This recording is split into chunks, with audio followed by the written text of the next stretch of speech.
ವಾರ್ತೆಗಳ ವಿವರ 2025-26ನೇ ಸಾಲಿಗೆ ಸಂಬಂಧಪಟ್ಟಂತೆ ಸುಮಾರು 165 ಕೋಟಿ ರೂಪಾಯಿಗಳ ಕ್ರಿಯಾ ಯೋಜನೆಯನ್ನ ಸರ್ಕಾರಕ್ಕೆ ಸಲ್ಲಿಸಿದ್ದು ಇಲ್ಲಿಯ ತನಕ ಪಾಲಿಕೆಗೆ ಯಾವುದೇ ಅನುದಾನ ಬಂದಿಲ್ಲ ಎಂದು ಮಹಾನಗರ ಪಾಲಿಕೆ ಆಯುಕ್ತ ಡಿಸಿ ಮಾಯಣ್ಣಗೌಡ ತಿಳಿಸಿದರು.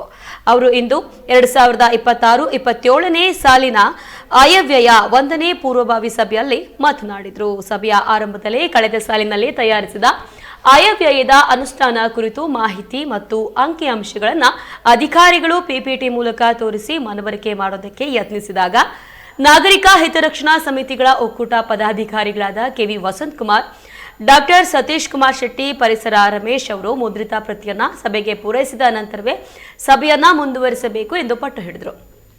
ಇನ್ನು ಪ್ರಮುಖ ಸಭೆಯನ್ನ ಆಯೋಜಿಸಿದಾಗ ಅಂಕಿಅಂಶಗಳ ಮುದ್ರಿತ ಪ್ರತಿಯನ್ನ ಸದಸ್ಯರಿಗೆ ನೀಡಬೇಕು ಎಂಬ ವ್ಯಯದಾನ ಪಾಲಿಕೆ ಅಧಿಕಾರಿಗಳಿಗೆ ಇರಬೇಕು ಎಂದು ತರಾಟೆಗೆ ತೆಗೆದುಕೊಂಡರು.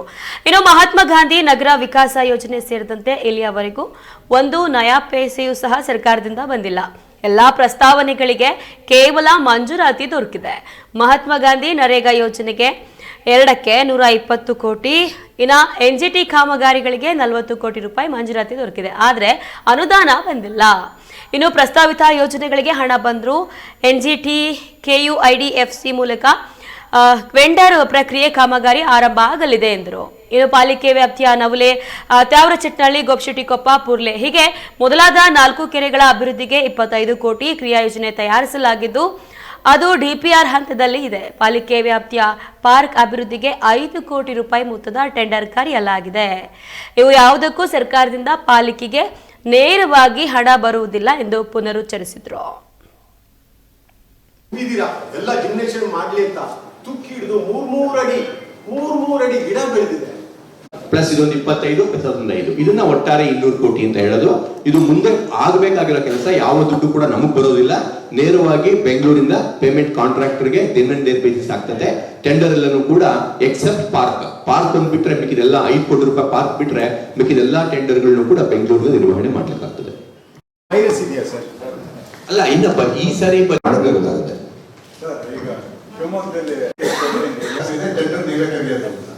ಈಗ ಸೂಡಾದವರು ಕೆರೆಗಳ ಅಭಿವೃದ್ಧಿ ತಗೊಂಡಿದ್ದಾರೆ ಸರ್. ಅದೆಲ್ಲ ಮುಗಿದ್ಮೇಲೆ ಸರ್ ನಿರ್ವಹಣೆ ಯಾರಿಗೆ ಬರುತ್ತೆ? ಸೂಡಾದಿಂದ ಒಟ್ಟು 53 ಪಾರ್ಕ್ಗಳನ್ನ ಅಭಿವೃದ್ಧಿ ಮಾಡ್ಬೇಕಂತ NOC ಕೇಳಿದ್ದಾರೆ. ಅದ್ರ ಪ್ರಕಾರ NOC ಕೊಟ್ಟಿದ್ದಾರೆ. ಒಂದ್ಸಾರಿ ಅವರು ಅದೊಂದು. ಎರಡನೇದಾಗಿ ಸೂಡಾದವರು ನವಿಲೆ ಕೆರೆಯನ್ನು ಕೂಡ ಡೆವಲಪ್ಮೆಂಟ್ ಮಾಡ್ತಾ ಇದ್ದಾರೆ. ಆದ್ರೆ ನಮ್ಮ DPR ಟೀಮು ಆ ಸೂಡಾ ಜೊತೆ ವರ್ಕೌಟ್ ಮಾಡ್ಕೊಳ್ತಾ ಇದೆ. ಆ ಒಂದು ಮಾಡ್ತಾ ಇರೋದು ಪ್ಲಸ್ ಇದು.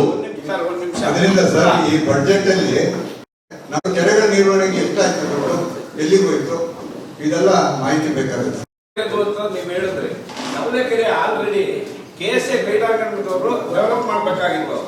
ಆದ್ರೂ ನಗರ ಪಾಲಿಕೆಯವರು ನಾವೇ ಮಾಡ್ತೀವಿ ಅಂತ ಮುಂದೆ ಬೀಳ್ತಾ ಇದ್ದಾರೆ.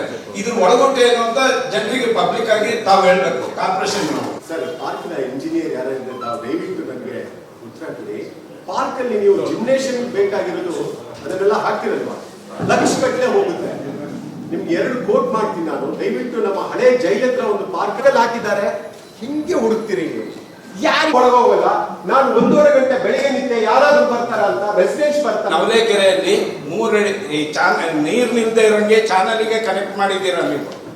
ಅದನ್ನ ಪಾಲಿಕೆಯವರೇ ಟೆಂಡರ್ ಮಾಡಿಬಿಟ್ಟು ಮಾಡಿದ್ದೀರಾ. ಇದನ್ನ ಯಾವ ಉದ್ದೇಶಕ್ಕೆ ಮಾಡಿದ್ದೀರಾ, ಏನು ಅದ್ರ ಮೂಲ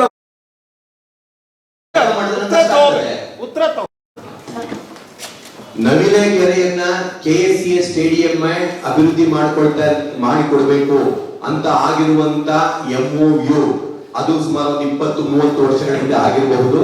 ಅದರ ಬಗ್ಗೆ ನನಗೆ ಈಗಲೂ ಕೂಡ ಮಾಹಿತಿ ಇಲ್ಲ. ಆದ್ರೆ ಮಾನ್ಯರು ಹೇಳಿದಾಗೆ ನವಿಲೆ ಕೆರೆಯನ್ನ KSCA ಸ್ಟೇಡಿಯಂ ಅಭಿವೃದ್ಧಿ ಮಾಡಿಕೊಡ್ಬೇಕು ಅನ್ನೋ ವಿಷಯ ಇದ್ರೆ ನಾನು ಈ ಬಜೆಟ್ ಮೀಟಿಂಗ್ ಮುಗಿದ ತಕ್ಷಣನೇ ಆ ಸಂಬಂಧಪಟ್ಟಂತ ಡ್ರಾಫ್ಟ್ MOU ಏನು ಒಂದು 20-30 ವರ್ಷಗಳಿಂದ ಏನಾಗಿದೆ ಅದನ್ನ ನಾನು ತೆಗೆದುಕೊಂಡು ತರಿಸಿ ನೋಡ್ಬಿಟ್ಟು ಚೆಕ್ ಮಾಡ್ಕೊಂಡು ಅವರ ಬಾಧ್ಯತೆ ಇದ್ರೆ ಆ ಬಾಧ್ಯತೆಗೆ ಪಾಲಿಕೆ ಪರವಾಗೂ ಕೂಡ ನಾನು ಆಕ್ಷನ್ ತೆಗೆದುಕೊಳ್ಳೋದಂತೂ ನಿಜ. ಸೆಕೆಂಡ್ ಪಾಯಿಂಟ್, ನವಿಲೆ ಕೆರೆಗೆ ಮಳೆಗಾಲದಲ್ಲಿ ಒಂದು ಆ ಕಡೆಯಿಂದ ಬೇರೆ ಲೇಔಟ್ಗಳು ಇಂಥ ಕಡೆಯಿಂದ ಫ್ಲಡ್ ಆಗ್ಬಿಟ್ಟು ಆ ನೀರು ಬಂದ್ಬಿಟ್ಟು ಆ ಒಂದು KSCA ಸ್ಟೇಡಿಯಂ ನಲ್ಲಿ ನಿಂತ್ಕೊಳ್ಳುತ್ತೆ. ಆ ನೀರು ಬಂದು ನಿಂತ್ಕೊಳ್ಳೋದ್ರ ಜೊತೆಗೆ ತ್ಯಾಜ್ಯ ನೀರು ಕೂಡ ಅದು ಅಲ್ಲಿಂದ ಬರ್ತಾ ಇದೆ ಅನ್ನೋದು ಒಂದು ಕಂಪ್ಲೇಂಟ್ ಇತ್ತು. ಆ ಕಂಪ್ಲೇಂಟ್ ಆಧಾರವಾಗಿ ಸುಮಾರು 3 ವರ್ಷಗಳ ಹಿಂದೆ ಒಂದು DPR ಮಾಡಿ ನಮ್ಮ ಇಂಜಿನಿಯರ್ಸ್ ಹೋದ ವರ್ಷ ಮಾಡಿಸಿದಾರಮ್ಮ 2 years ಬಿಫೋರ್. ಅದಕ್ಕೆ ಬಂದ್ಬಿಟ್ಟು ಆ ನೀರನ್ನ ಡ್ರೈನ್ ಔಟ್ ಮಾಡೋದಕ್ಕೆ ಮಳೆಗಾಲ ಬಂದಾಗ ಮಾತ್ರ ಡ್ರೈನ್ ಔಟ್ ಮಾಡ್ಲಿಕ್ಕೆ ಆ ಒಂದು ನವಿಲೆ ಕೆರೆಗೆ ಅಬ್ಜೆಕ್ಷನ್ ಅಲ್ಲ, ಆ ಸ್ಟೇಡಿಯಂ ಒಳಗಡೆ ಹೋಗೋದು ಲೇಔಟ್ಗೆ ಬ್ಯಾಕ್ಲಾಶ್ ಆಗಬಾರ್ದು ಅಂತ ಕಾರ್ಯಕ್ರಮ 30 ಲಕ್ಷ ವೆಚ್ಚದಲ್ಲಿ ತೆಗೆದುಕೊಂಡಿರೋದು. ಬಾಟಲ್ ಬೆಂಕಲ್ಲೂ ಸರ್ ಡ್ರೈನ್ ಔಟ್ ಆಗ್ತಾ ಇದೆ.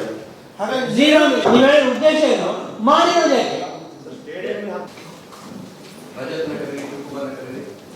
ಸರ್ ನೀವು ಮಾನ್ಯ ಕಮಿಷನರ್ ಕೊಂಡು 2-3 ಸಲ ನಾನು ಅದರ ಅಗ್ರಿಮೆಂಟ್ ಪೇಪರ್ಗಳನ್ನು ನಿಮಗೆ ತಂದು ತಲುಪಿಸಿದಾಗಲೂ ತಾವು ಅದನ್ನು ಕ್ರಮ ಕೈಗೊಳ್ತೀನಿ ಅಂತ ನೀವು ಹೇಳಿದ್ರಿ, ಜಿಲ್ಲಾಧಿಕಾರಿಗಳು ಹೇಳಿದ್ರು, ಆಮೇಲೆ ಶಾಸಕರು ಹೇಳಿದ್ರು.